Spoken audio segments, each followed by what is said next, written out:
Making iced tea sounds simple, but homemade ones just somehow taste bad. I spent 100 hours testing different recipes. Here are the ones that are tea shop quality and tastes amazing. All of the tea in this video are brewed from loose leaf tea. None of them are particularly expensive, and I found them all in a local Chinese grocery store.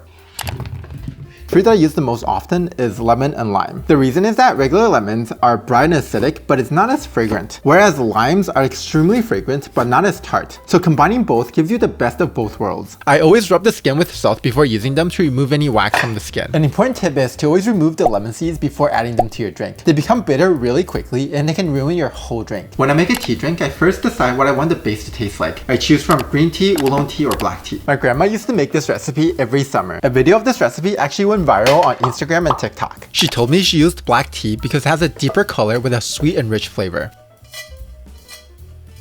Her secret was to cook the sugar with the tea. This gives the tea a caramel-like flavor that regular sugar can't recreate. After that, add water and bring it just below a boil.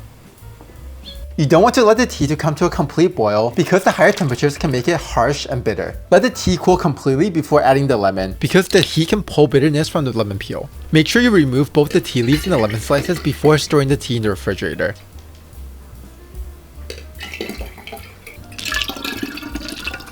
If you leave them overnight, the tea will continue extracting from the peel and become bitter.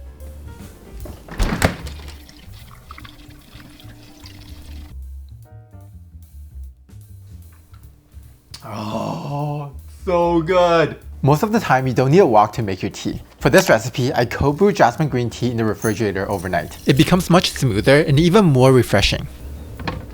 The most underrated way to drink jasmine green tea is to pair it with coconut water and a layer of pistachio cream. I first had this drink in China, and honestly, it blew me away with how good it was. To make the pistachio cream, mix a spoonful of pistachio spread with a little bit of whipping cream. Blend until smooth. Then gently pour it over the tea. Then finish with some crushed pistachios. It looks beautiful and the flavor is insane.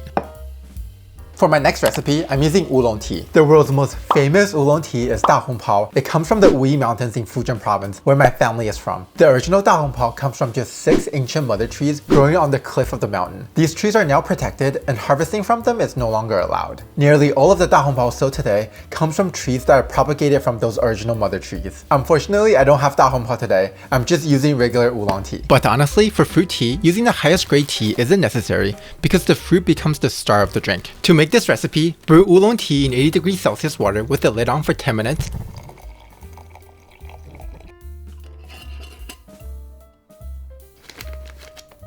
And soak some dry preserved plums the same way.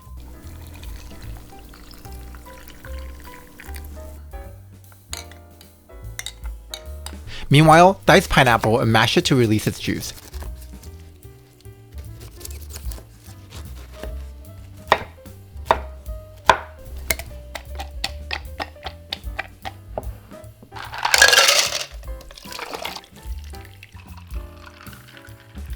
Add fresh lemon and remember to remove its seeds. Sweeten with honey or sugar if you like, although it's still incredibly refreshing without any sweetener at all. Now go make yourself a glass, play around with the recipe, and if you find something better, leave a comment. Subscribe and I'll see you in the next video.